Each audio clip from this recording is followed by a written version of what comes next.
Picture this. You're completely out, dead asleep, eyes shut, mouth open, probably snoring loud enough to wake your neighbors. You have zero idea what's happening around you. Biologically speaking, you are the most defenseless version of yourself that exists. Now put that version of you inside a tent that's basically a glorified plastic bag. We're talking paper-thin walls between you and a forest full of creatures that were built to hunt. Bears, mountain lions, wolves, leopards, animals that can smell you from a mile away, hear your heartbeat in the dark, and see perfectly at night while you're just lying there, eyes closed, completely unaware. And yet, you wake up every single morning, alive, unharmed, unbothered. How? Seriously, think about that for a second. A sleeping human is just, look, I'm going to say it, you're just meat, slow meat, quiet meat, meat that cannot fight back. You'd think predators would be lining up outside every campsite like it's a drive-through, but they're not. They almost never are. And the reason why? It's not one thing. It's never just one thing. There are multiple layers to this, and honestly, each one is more fascinating than the last. Together, they explain this invisible, ancient agreement between humans and the wild that goes back way further than anything we think of as history. Let's get into it. Okay, I know, you probably don't feel scary, but hear me out. To predators, humans as a species are genuinely, deeply frightening. Not because we're fast or strong or have claws. We don't. On paper, we're kind of a terrible animal. But a 2019 study out of UC Santa Cruz played audio recordings of regular human conversation near mountain lions. Just people talking. Casual conversation. The lions bolted. Same reaction as hearing dogs bark. Sometimes even faster. And here's the wild part. These mountain lions abandoned food they had already killed, left their meal on the ground, and walked away from the sound of a human voice. That's an enormous cost for an animal, and they still did it. Why? Because we've been hunting large predators for nearly 2 million years. We wiped out mammoths. We cleared megafauna off entire continents. We hunted wolves nearly to extinction across North America. And the predators that survived? They were the careful ones, the ones that kept their distance, the ones that treated humans as something to avoid. That caution got passed down, generation after generation, until it became instinct. It became biology. So when a leopard picks up your scent tonight, there's a signal firing deep in its nervous system, ancient, inherited, automatic, that just says,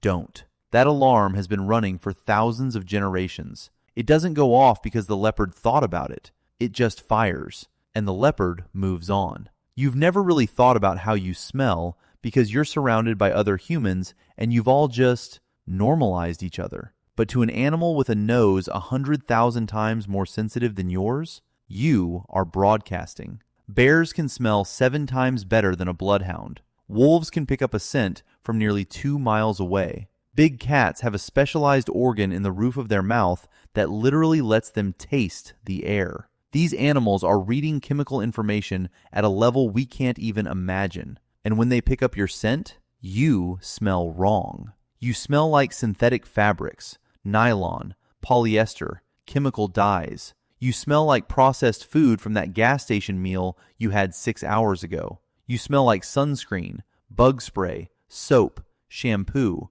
a cocktail of artificial compounds that has no equivalent anywhere in nature. Underneath all of that, sure, you smell like a primate, but not like the deer or the elk or the rabbit that these animals have spent millions of years learning to hunt. A predator's instinct isn't generic. It's not just kill moving things. It's a highly tuned system calibrated to specific prey, specific shapes, specific smells, specific movement patterns. You don't fit the profile. You're an anomaly. And anomalies don't trigger the hunt response. They trigger caution. This one doesn't get nearly enough credit. Fire produces a near universal fear response in virtually every land animal on Earth. And it's not learned behavior. It's innate. Laboratory animals that have never been near a fire in their lives still avoid the smell of smoke. It is that deep in the evolutionary code. Animals that fled from wildfires survived.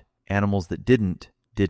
That fear got locked in permanently. And humans figured out fire somewhere between 1 and 2 million years ago. For almost all of that time, sleeping next to a fire has been standard. We didn't even fully understand why it worked. We just knew it did. Because a campfire isn't just warmth. It's a signal, broadcasting into the dark. Something dangerous is here. Something that controls fire. Walk away. Predators got that message so long ago that they don't even process it anymore. It just automatically triggers avoidance. You figured this out before farming, before writing, before cities. Fire first. Honestly, respect. Movies have completely lied to you about this. The whole fearless apex predator attacking anything that moves thing? Fiction.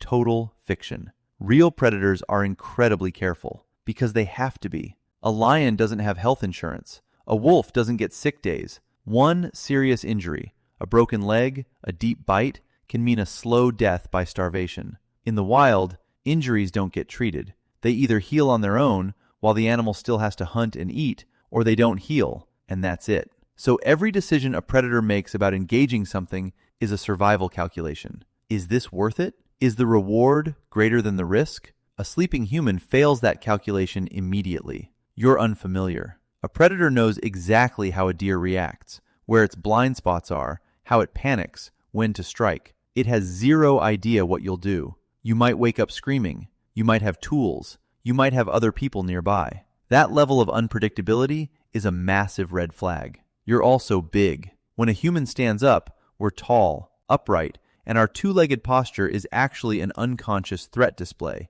Standing on two legs is what gorillas do when they want to intimidate. It's what bears do to look threatening. A creature that walks like that by default doesn't read as easy prey. And honestly, why even bother? If there's a rabbit or a deer nearby, a predator will go for the thing it knows, the familiar target, the safe bet. You're the wild card, and wild cards get avoided. Here's something genuinely surprising. Human sleep happens in cycles. You go deep, then you come back up into lighter stages. And during those lighter stages, your brain is still active, still processing sound, still flagging unusual input. Scientists call it the sentinel function. Even while you sleep, part of your brain is keeping watch. A loud snap of a branch nearby, a shift in smell, the pressure change of something large moving close. These things can pull you toward waking faster than you'd expect. This isn't an accident. The humans in our history who slept too deeply didn't always wake up. The lighter sleepers, the ones who could go from unconscious to upright in seconds,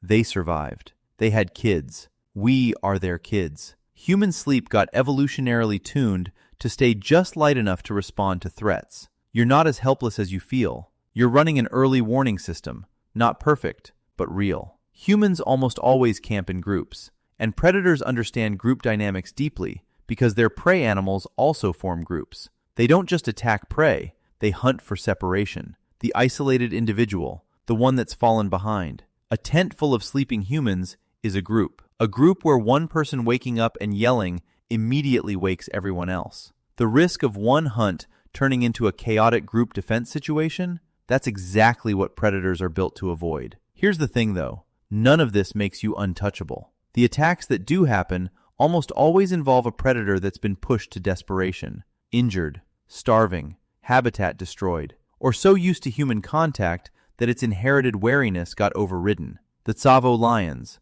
the Champawat tiger, every famous case follows that same pattern. Something in the system broke. When the ecosystem is intact and the predator is healthy, the rule holds, almost universally. You wake up every morning not because nothing's out there, but because something very old told everything out there to leave you alone, and it listened.